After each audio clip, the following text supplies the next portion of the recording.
देख रहे हैं अंबर टाइम। जमीन स्वामियों की जमीनों पर जब भूमाफिया ने कब्जा कर लिया तो शिकायत लेकर जमीन मालिक कलेक्टर के पास पहुंच गए। कलेक्टर ने शिकायत सुनी और पुलिस बल के साथ अधिकारियों को लेकर स्वयं मीट टाउन स्थित मौके पर पहुंच गए। कलेक्टर ने जब अवैध रूप से जमीनों का कब्जा छुड़वाया तो भूमाफिया और हिस्ट्री शीटर अज्जू शेरानी भी मौके पर पहुंचा और कार्रवाई का विरोध किया। जब विरोध हुआ तो कलेक्टर ने भी अपनी कलेक्ट्रिटी दिखाने में देर नहीं की। फटकारते हुए कलेक्टर ने कहा, सारी गुंडागर्दी भुला दूंगा, कड़ी कार्रवाई करूंगा। लपकते हुए कलेक्टर ने कहा, किसी को चमकाना मत, नेस्ताभूत कर दूंगा। सुनिए क्या कहा कलेक्टर ने। चमकाते हो इनको अभी कल ही का कितना बोला था? देखो कल भी चमकाया। मैं स्पष्ट मेरा वो है, आपको दो टुक शब्द में निर्देश, यार किसी को चमकाना नहीं। वो चमकाओगे तो मैं कड़ी कार्रवाई करूंगा आप लोगों के साथ। साहब हमारी जमीन है, ये रोड भी मेरी जमीन में से निकला। का खाक जमे फालतू बात करते हो, लोगों के रजिस्ट्री बेच के लोगों को लूटने का काम करते हो। अब इतना कार्रवाई करूंगा कड़ी, तो भूल जाओगे अपने कार्रवाई करना है। 2 मिनट में गुंडागर्दी बुला दूंगा तुम्हारी। कौन करेगा गुंडागर्दी साहब? कौन करेगा गुंडागर्दी? ये अभी यहाँ पे निर्माण करना हमारी जमीन में, वो गाँव बोल दिया साहब, वो गाँव में खंबे गाड़ रहे हैं यहाँ पे। कहाँ है वो मेहता जी? अरे किसी की तरफ आँख उड़ा के देखिए, पूरा नेशनल नाबित करूंगा आप लोगों को।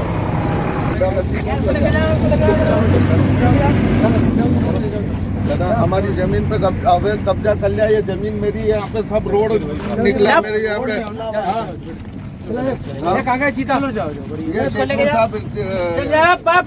पे। कलेक्टर नरेंद्र कुमार सूर्यवंशी ने मीडिया को बताया, जो मिड टाउन कॉलोनी का क्षेत्र है ये, और यहाँ एक अज्जू शेरानी नामक किसी भूमाफिया के बारे में लगातार शिकायतें प्राप्त हो रही थी। और आप लोगों ने देखा कि यहाँ पे मिस्टर मेहता और ये मिड टाउन कॉलोनी वाले, इन सबको हम लोगों ने यहाँ पे कब्जे दिलाए हैं। काफ़ी लंबे समय से उनका कब्जा बना हुआ था यहाँ लोगों की ज़मीनों पे।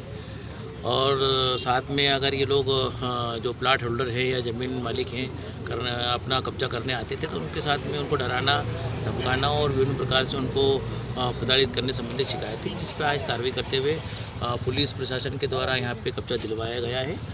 और ये न्याय की बात है कि जो संबंधित भूमि स्वामी है उसको उसकी ज़मीन का कब्जा मिलना भी चाहिए, और इसी के लिए भूमाफिया के विरुद्ध कार्रवाई करते हुए आज ये लोगों को कब्जे दिलाए। नगर निगम में सफाई कर्मी महिला को ब्याज पर पैसा देना और मोटा ब्याज वसूलना सूदखोर को भारी पड़ गया। कलेक्टर के पास जब नगर निगम में सफाई कर्मी महिला पहुंची और अपनी पीड़ा बताई तो कलेक्टर नरेंद्र कुमार सूर्यवंशी ने तत्काल फोन पर सूदखोर को बुलवाया। कितनी देर में पहुंच रहे हो? अब यार पहले भी 2 बत्ती पे थे, अभी भी 2 बत्ती पे हो। आइए यहाँ पे जरा। दरअसल नगर निगम में सफाई कर्मी सपना वोयत ने ब्याजखोर ठाकुरदास सतवानी से 3,40,000 रूपए 1.5% ब्याज पर लिए थे। ब्याजखोर सतवानी ने महिला से चेक और एटीएम भी ले लिए थे। ब्याजखोर ठाकुरदास सतवानी 4 साल से प्रतिमाह 15,000 रूपए एटीएम से निकालता रहा और हमेशा पैसा बाकी होना बताता रहा। कलेक्टर नरेंद्र कुमार सूर्यवंशी ने बताया, सफाई कर्मी 2 बहनों ने अब तक एक ने 9 लाख तो दूसरी ने 6 लाख रुपए दे दिए थे। दोनों पक्षों को बैठाकर चर्चा की है। मामले की जानकारी देते हुए सफाई कर्मी महिला सपना वोयत ने बताया, 4 साल पहले ठाकुरदास सतवानी से हमने 3,40,000 रुपए लिए थे। 1.5% के उस पर, और एटीएम और चेक उनके पास ही है। हमारी सैलरी 15,000 रुपये आती, वो पूरी रखते हैं। अब हमने उनसे पूछा कि भाई ब्याज के बदले कितना इकट्ठा हो गया हमारा पैसा, तो बोले अभी कुछ भी नहीं हुआ है, अभी तो बहुत बाकी है। आप सभी लोग क्या उनके यहाँ काम करते हो, क्या करते हो? कोई काम वाम नहीं करते। नगर निगम में कच्चों में नौकरी है हमारी, और हमने उनसे शादी में पैसे लिए थे, इतनी व्यवस्था तो घर में रहती नहीं है। और 1.5% के उस पर दिए भी थे उन्होंने। हम मना नहीं कर रहे हैं, लेकिन कुछ तो हमारा वो कब तक देंगे। आपका एटीएम वगैरह भी वहीं रखा? एटीएम है, चेक है। कौन निकाल लेता है वो पैसा हर बार? ये ठाकुरदास जी। कितने रुपए आपने लिए थे और अब तक कितने चुका दिया आपने? 3,40,000।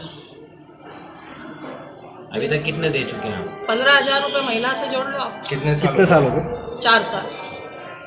क्या नाम है आपका? सपना बोयत। और ऐसे कितने लोग हैं? अब मैं तो मेरी भी बात जानती हूँ। कहते हैं गहराते हुए अंधेरे को कोसने से बेहतर है अंधेरे के खिलाफ दीप जलाना। इसी तर्ज पर जनजाति समाज की एक बेटी ने अपने घायल पिता के उपचार में आ रही आर्थिक बाधाओं को समझते हुए कलेक्टर नरेंद्र कुमार सूर्यवंशी को उनके दफ्तर में जाकर बताई। कलेक्टर ने मामले की गंभीरता को देखते हुए स्वयं कारजू नगर स्थित शाह नर्सिंग होम पहुंचे और अस्पताल प्रशासन से बात की और उपचार शुरू करवाया। दरअसल बात जनवरी 2023 की है। जिले के आदिवासी विकास खंड बाजना के ग्राम इमलीपाड़ा निवासी भुर्जी चरपोटा बाइक से जा रहे थे, तभी एक मैजिक ने उन्हें टक्कर मार दी थी। गंभीर रूप से घायल पिता भुर्जी को परिजन रतलाम के निजी अस्पताल शाह नर्सिंग होम में लाए और वहां भर्ती करवाया, जहां उनका उपचार किया जा रहा था। हेड इंजरी होने से उपचार लंबा चला। अस्पताल प्रशासन ने उपचार खर्च के करीब 4 लाख रुपए लिए, फिर 2 लाख का बिल और बताया। इसके अतिरिक्त दवाइयों और जांच का भी खर्च अधिक हुआ। परिजनों ने अपनी 2 बीघा जमीन बेच दी, ब्याज से पैसा लिया, लेकिन फिर भी खर्च पूरा नहीं होने से हिम्मत हारने लगे। पैसा नहीं देने पर अस्पताल प्रशासन ने मरीज को आईसीयू से बाहर कर सामान्य वार्ड में रख उपचार भी बंद कर दिया था और पैसे की मांग कर घर भी नहीं ले जाने दे रहे थे। सोमवार को मरीज की बेटी मनीषा चरपोटा कलेक्टर नरेंद्र कुमार सूर्यवंशी के पास पहुंची और बीमार पिता के इलाज की गुहार लगाई। कलेक्टर श्री सूर्यवंशी ने संवेदनशीलता बताते हुए स्वयं अस्पताल पहुंच गए और घायल को देख अस्पताल प्रशासन को सख्त निर्देश दिए।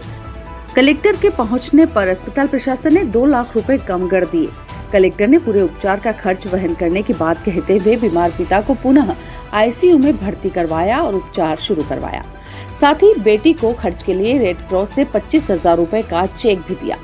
मरीज इस अस्पताल में 26 जनवरी से भर्ती है। उनके 4 बच्चे हैं। वह स्वयं मजदूरी कर पालन पोषण करते हैं। कलेक्टर ने बेटी की हिम्मत की भी सराहना की। मामले की जानकारी देते हुए बेटी मनीषा चरपोटा ने बताया, क्या नाम है बेटा तुम्हारा? मनीषा। मनीषा, क्या शिकायत करी थी, क्यों करी थी? मैंने सर को शिकायत करी थी। मेरे पापा का इलाज नहीं हो रहा, इलाज बंद करा दिया। डॉक्टर ने बोले पहले पैसे जमा करवाओ, फिर इलाज करेंगे। हाँ, फिर क्या हुआ? फिर अभी डॉक्टर ने घर ले जाने का बोला था, तो मैंने फिर कलेक्टर सर को शिकायत करी, तो वो फिर यहाँ आए थे, तो फिर उन्होंने इलाज का बोला है फिर डॉक्टर को। पापा को क्या हो गया था? पापा का एक्सीडेंट हो गया था, 2 महीने हो गए सर, उनकी आवाज़ ही नहीं निकल रही अभी तक। अच्छा, तो ये बताओ कि कितना खर्चा लगा, कुछ बताया था? डॉक्टर ने बिल वगैरह दिया था? बिल दिया था। कितना बिल था? सर वो बिल दिया था, उसमें तो 4 लाख रुपए हो रहे जमा करवा दिए। हाँ। अभी फिर 2 लाख जमा करवाने का बोला सर। अच्छा, तो आप लोगों को पैसा था आपके पास? इतना हमारे पास नहीं था सर, ज़मीन थी थोड़ी बहुत, वो भी बेचती, फिर थोड़े बहुत मजदूरी के थे वो बस। अच्छा, वो लाके जमा करवाए। अभी 2 लाख रुपए फिर कहाँ से लाएंगे सर? क्या नाम पापा का? पापा का नाम भुर्जी। अच्छा, ये बताओ कि ये जो आपने शिकायत की, तो कलेक्टर आए थे, कलेक्टर क्या बोल के गए कि बाकी पैसा कौन जमा कराएगा? वो उनकी तरफ से सर ने बोला है कि ये सब मेरी तरफ से, वो 2 लाख रुपए माफ़ करती है। हाँ। अभी हॉस्पिटल से, और फिर दूसरा खर्चा पूरा सर वो सर करेंगे, कलेक्टर साहब। अच्छा, अब आप खुश हो कि आपकी शिकायत की कार्रवाई हुई? हाँ, मैं बहुत खुश हूँ। इस मामले में कलेक्टर नरेंद्र कुमार सूर्यवंशी ने बताया, सर आज आप शाह नर्सिंग होम गए थे, क्या मामला था? देखिए, जिस मसले की आप बात कर रहे हैं वो मसला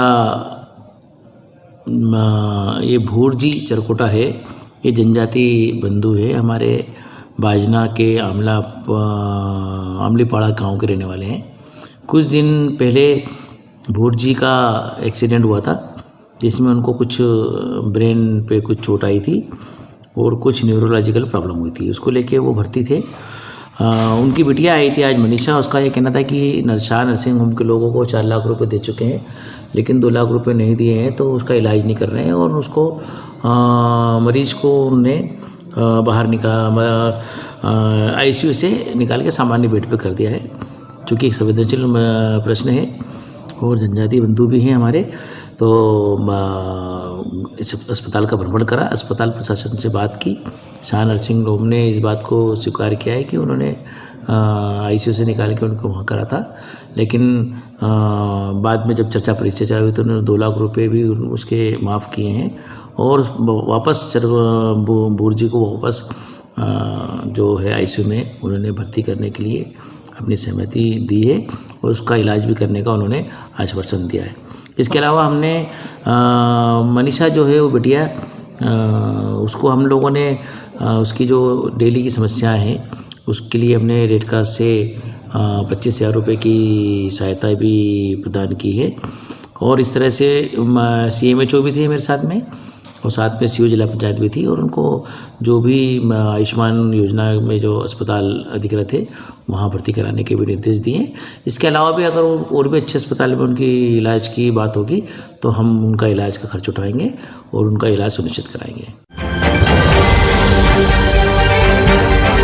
कृषि उपज मंडी में हो रही बम्पर आवक के सामने मंडी प्रशासन की व्यवस्था ध्वस्त होने लगी है। मंडी में सोयाबीन की अपेक्षा गेहूं अधिक आने से मंडी प्रशासन विक्रय नहीं कर पा रहा है। मंडी में हर दिन 1000 ट्रॉली उपज आती है, लेकिन मंडी प्रशासन करीब 600 ट्रॉली उपज ही विक्रय कर पा रहा है। सोमवार को मंडी में 860 ट्रॉली उपज आई, लेकिन 505 ट्रॉली ही बेची जा सकी। सोमवार को शेष बची ट्रॉली को उपज करना थी। इसी बीच मंगलवार को फिर हजारों ट्रॉली उपज मंडी में पहुंच गई। मंडी सचिव MS मुनिया ने बताया, देखिए गेहूं कट गया है और गेहूं की आवक लगातार हमारे बढ़ रही है। अभी कुछ समय पहले 15,000 के आसपास थी, अभी रनिंग में चल रही है करीबन 20,000 से 22,000 कुंटल। और सोयाबीन अभी बहुत कम आ रहा है, 1500 से 2,000 कुंटल के लगभग आ रहा है। तो रोज की ट्रॉलियाँ कितनी आ रही है?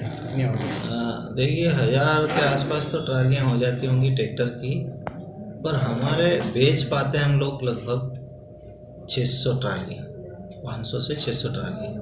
और अदर ट्रालियाँ यूँ करके मंडी प्रांगण में सभी वाहन करीबन 2000 के आसपास रहते हैं।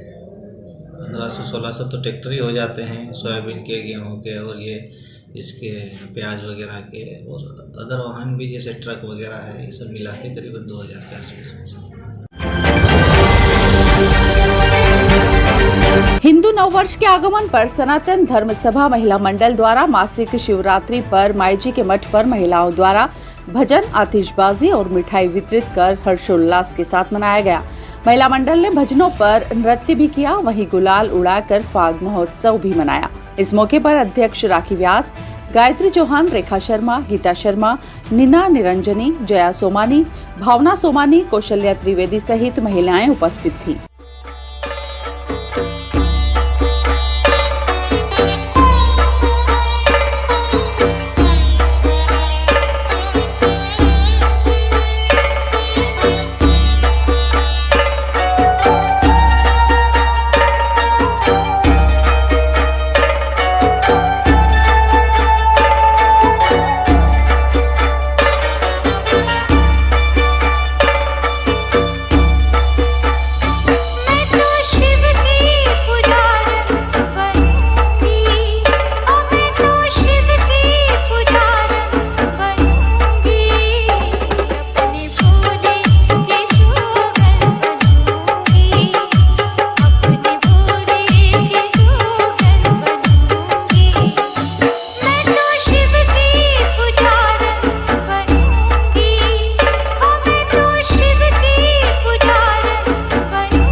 आप देख रहे हैं अंबर टाइम। अरे अंकल वेलकम, आइए ना। हाँ बेटा आइए भाई साहब, कैसे हैं? बस ठीक बैठिए। थोड़ा परेशान हूँ। अरे क्या परेशानी है? पिछले 25 दिनों से लोन के लिए घूम रहा हूँ। 25-30 हजार रुपए मेरे खर्च हो गए। कभी लीगल इशू, कभी सिविल रिजेक्ट, कभी वैल्यूएशन रिजेक्ट। 70,000 की सैलरी होने के बाद भी मुझे लोन नहीं मिला। चिंता ना करें भाई साहब, आपने कॉर्पोरेट फाइनेंशियल सर्विसेज का नाम सुना है? हमारा तो बिना किसी परेशानी के परसों ही लोन सैंक्शन कराया है इन्होंने। चाहे होम लोन हो, मोर्गेज लोन हो, कार लोन हो या ओडी लोन हो, किसी भी प्रकार का लोन हो, all over MP best service provider. Corporate financial services आपको आसानी से लोन प्रोवाइड करवाती है। सच में? जी हाँ, ये 108 बैंक्स और एनबीएफसी के पार्टनर्स हैं। अरे दीदी, हमें तो 2 दिन में ही लोन मिल गया था। अरे हाँ, 48 घंटे में लोन प्रोवाइड कराने की गारंटी भी इन्हीं की। अरे वाह, वैसे क्या नाम बताया आपने? Corporate financial services. चाहिए 5 लाख या 500 करोड़ का लोन, मिलेगा हर तरह का convenience at corporate financial services. अरे मैडम, आज मैं बहुत खुश हूँ। मेरा लोन तो 48 घंटे के पहले ही सैंक्शन हो गया क्या है। बात है, बधाई हो भाई साहब। अधिक जानकारी के लिए संपर्क करें। KFS corporate office 21 Kothari market, Arvind Raj stationery shop के पास, 232 रतलाम। Phone number 07412356268 6263791851।